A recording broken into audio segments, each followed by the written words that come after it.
60세로 다시 돌아간다면 나는 이렇게 살겠다. 인생을 100년으로 본다면 50세가 전환점이었다면 60세는 본게임이 시작되는 제2의 출발선입니다. 50대가 생산성 대 침체의 기로에서 남은 시간을 설계하는 시기였다면 60세는 그 설계를 바탕으로 삶의 진정한 의미를 완성하고 자아통합 대 절망이라는 마지막 발달 과업을 향해 나아가는 때입니다.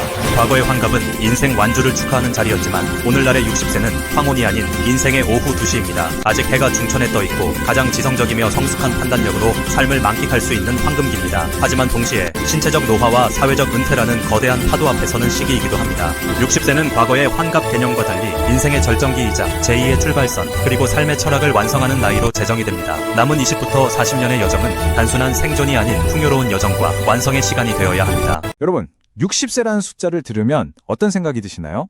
아, 이제 인생의 해가 저무는구나, 황혼이구나, 이런 생각이 드시나요? 아니면 혹시 새로운 시작을 떠올리시나요?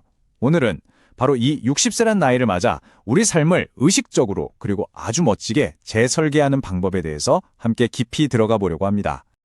사실 그렇죠. 많은 분들에게 60이라는 숫자는 평생 익숙했던 역할들이 하나둘씩 사라지는 시기이기도 합니다. 이제 앞으로 나에게 뭐가 남았을까 하는 아주 크고 막막한 질문 앞에 서게 되죠. 사회적인 은퇴, 예전 같지 않은 몸, 그리고 어쩌면 다가올지 모를 외로움 앞에서 막연한 불안감을 느끼는 건 어쩌면 당연한 일일지도 모릅니다. 그런데 말이죠. 만약에 우리가 이 시기를 그냥 내리막길이라고 완전히 잘못 보고 있었다면 어떨까요? 사실은 이때가 바로 우리가 평생 쌓아온 모든 경험과 지혜가 그야말로 폭발적으로 빛을 발하는 기회의 정점이라면요. 인생의 진짜 본게임이 바로 지금부터 시작되는 순간이라면 어떨까요? 저명한 심리학자 에릭 에릭슨은요, 바로 이 인생의 단계를 통합이냐 절망이냐 하는 중대한 갈림길로 봤습니다. 사회적인 역할이 줄어들고 온전히 나를 돌아볼 시간이 많아지면서 우리는 자연스럽게 자신의 삶 전체를 마치 영화를 다시 보듯 평가하게 된다는 거죠. 이때 아, 내 삶은 참 의미 있었어, 가치 있었어 라고 느끼는 통합의 길로 갈 것인지, 아니면 아, 그때 더 잘할 수 있었는데 하는 후회에 잠식되는 절망의 길로 갈 것인지, 그 선택의 기로에 서게 된다는 겁니다. 자, 그래서 가장 중요한 핵심은 바로 이겁니다. 관점을 바꾸는 거예요. 60세를 해가 뉘엿뉘엿 지는 황혼이 아니라 하루 중 가장 활기차고 모든 게 선명하게 보이는 인생의 오후 2시로 바라보는 거죠. 이때는 경험에서 나온 지혜와 삶의 여유라는 아주 강력한 무기를 양손에 쥔 그야말로 진짜 황금기라고 할 수 있습니다. 오늘 우리는 이 오후 2시를 최고의 시간으로 만들기 위해서 여러 연구와 인생의 지혜를 모아서 만든 5가지 구체적인 행동 전략을 하나씩 살펴볼 겁니다.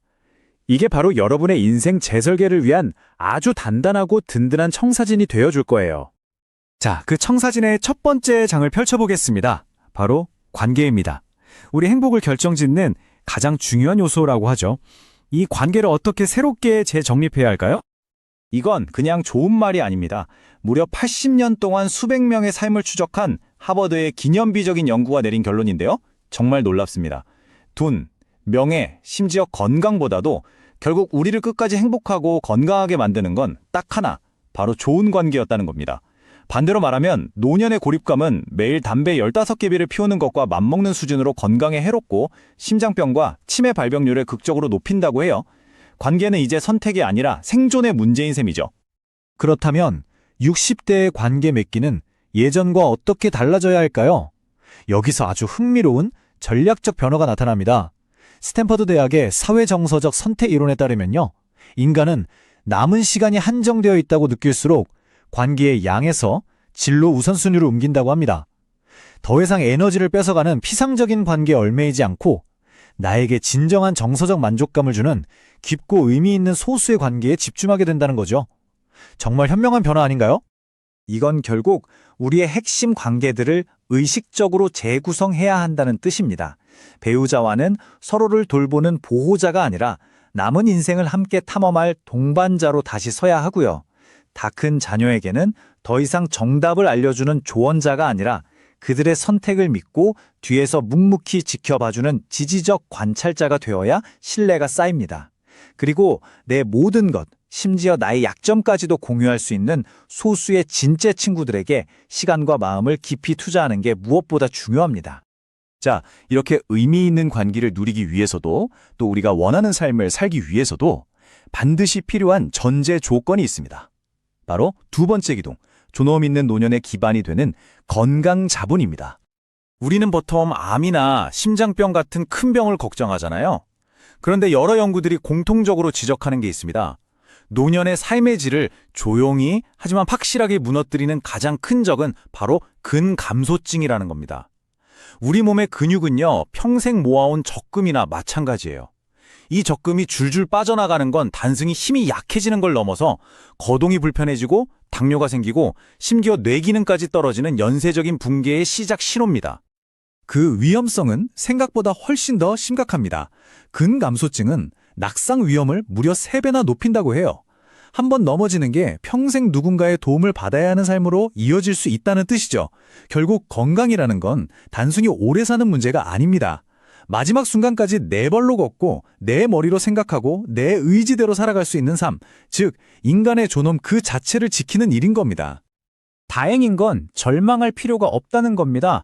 명확하고 또 당장 실행할 수 있는 계획이 있으니까요. 이건 미래의 자유에 대한 투자라고 생각하시면 됩니다. 걷기 같은 유산소 운동도 좋지만 근육 적금을 지키려면 주 3회 저항성 운동은 이제 필수입니다. 식사 때마다 이게 내 근육을 만드는구나 생각하면서 양질의 단백질을 챙겨두시고 새로운 언어나 악기처럼 뇌가 한 번도 가보지 않은 길을 걷게 하는 도전을 절대로 멈추지 마세요. 자, 이렇게 건강한 몸과 마음을 갖췄다면 이제 우리는 무엇을 하며 살아갈까요? 세 번째 기둥은 바로 60세 이후의 만족스러운 삶을 위해서 일과 부에 대한 우리의 정의를 완전히 새롭게 쓰는 겁니다. 우리는 흔히 은퇴라는 말을 멈춤이나 끝으로 오해하곤 하죠. 그런데 그 어원을 보면 정말 놀라운 반전이 있습니다. 타이어를 새로 갈아 끼운다는 뜻이거든요. 달아빠진 바퀴를 버리고 새로운 목적지를 향해 달릴 새 바퀴를 장착하는 것. 바로 그게 은퇴의 진짜 의미입니다. 직장에서의 퇴직은 사회적 죽음이 아니라 내 인생 최고의 무대를 위한 앙코르 커리어의 시작인 거죠. 이 앙코르 커리어, 거창할 필요가 전혀 없습니다. 평생 회계사로 일했던 분이 동네 작은 가게들을 위해서 재무 상담을 해줄 수도 있고요. 아이들을 다 키운 주부님이 동네 도서관에서 아이들에게 책을 읽어주는 것도 훌륭한 앙코르 커리어입니다. 핵심은 돈벌이를 넘어서 사회적 연결과 기여를 통해 나는 여전히 세상에 필요한 존재야 라는 자기 효능감을 유지하는 겁니다. 바로 이게 우리를 살아있게 만드는 원동력이죠. 돈에 대한 철학도 재설계가 필요합니다. 이제 돈은 더 이상 금고에 쌓아두는 보물이 아니에요. 내가 원하는 삶을 살 수 있게 해주는 티켓입니다. 그 티켓으로 손주와 함께하는 여행을 사고 젊었을 때 배우고 싶었던 악기를 배울 시간을 사세요. 그리고 남의 시선에서 벗어날 자유를 사는 겁니다. 우리의 목표는 많이 남기는 부자가 아니라 자신의 존엄과 행복을 위해 마지막까지 돈을 잘 쓰는 현자가 되는 것이어야 합니다. 관계, 건강, 일이라는 외부 세계의 기둥을 단단히 세웠다면 이제 이 모든 걸 지탱할 집의 가장 깊은 곳으로 들어가 보겠습니다. 네 번째 기둥, 바로 내면 세계입니다. 어떻게 하면 내면의 소음을 잠재우고 진정한 의미와 평화를 찾을 수 있을까요? 위대한 심리학자 칼 융이 이런 말을 했죠. 인생의 아침에 중요했던 것이 저녁에는 사소해지고 아침에 사소했던 것이 저녁에는 중요해진다. 젊은 시절 그토록 좇았던 외부적인 성취나 타인의 인정 같은 것들이 이제는 부질없게 느껴지고 오히려 그때는 돌아보지 못했던 내면의 목소리, 내 마음의 평화가 그 무엇보다 중요해지는 거대한 전환이 일어난다는 뜻입니다. 이건 마치 한정된 예산을 다시 짜는 것과 같아요. 우리의 정신적 에너지를 의식적으로 재배치하는 거죠. 지금까지 타인의 기대라는 항목에 너무 많은 예산을 썼다면 이제 그 예산을 과감하게 줄이세요. 그리고 그 돈으로 과거의 나를 용서하기, 지금 이 순간에 감사하기 같은 훨씬 더 중요한 항목에 투자하는 겁니다. 이걸 위한 몇 가지 핵심적인 실천 방법이 있습니다. 첫째, 과거의 실수를 실패가 아닌 성장의 밑거름으로 재해석하면서 나 자신과 화해하는 겁니다. 둘째, 평생 해왔던 해야만 하는 일의 목록을 이제는 좀 버리고 내가 정말 하고 싶은 일에 집중하는 용기를 내는 거죠. 그리고 마지막으로 삶의 유한함을 똑바로 마주하는 겁니다. 죽음 준비라는 게 두려운 일이 절대 아닙니다. 오히려 언젠가 끝이 있다는 걸 알 때 우리는 비로소 오늘 하루가 얼마나 소중한지 깨닫게 되거든요. 불필요한 물건들을 정리하는 데스 클리닝은 남은 삶을 더 가볍고 자유롭게 살기 위한 가장 적극적인 준비라고 할 수 있습니다. 관계, 건강, 일, 그리고 내면. 이 네 개의 기둥 위에 우리는 어떤 지붕을 얹어야 할까요?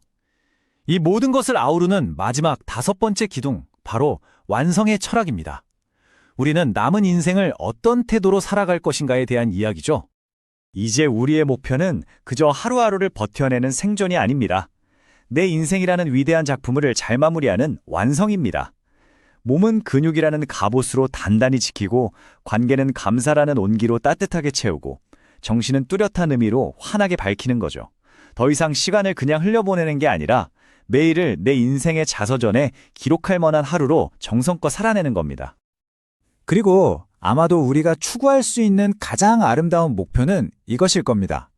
갑작스럽게 멈춰서는 것이 아니라 잘 살아온 삶의 흔적을 남기면서 천천히 그리고 아주 의미 있게 사라지는 사람이 되는 것. 여러분의 인생 오후 2시는 과연 어떤 모습이 될까요? 수많은 연구와 인생 선배들의 지혜는 60세 이후의 삶이 무엇을 더 가졌는가가 아니라 무엇을 남기고 어떻게 다듬었는가에 의해 결정된다고 말합니다. 만약 내가 다시 60세로 돌아갈 기회를 얻는다면 나는 50대에 세웠던 계획을 더욱 정교하게 다듬고 다음의 원칙에 따라 삶을 재배치할 것입니다.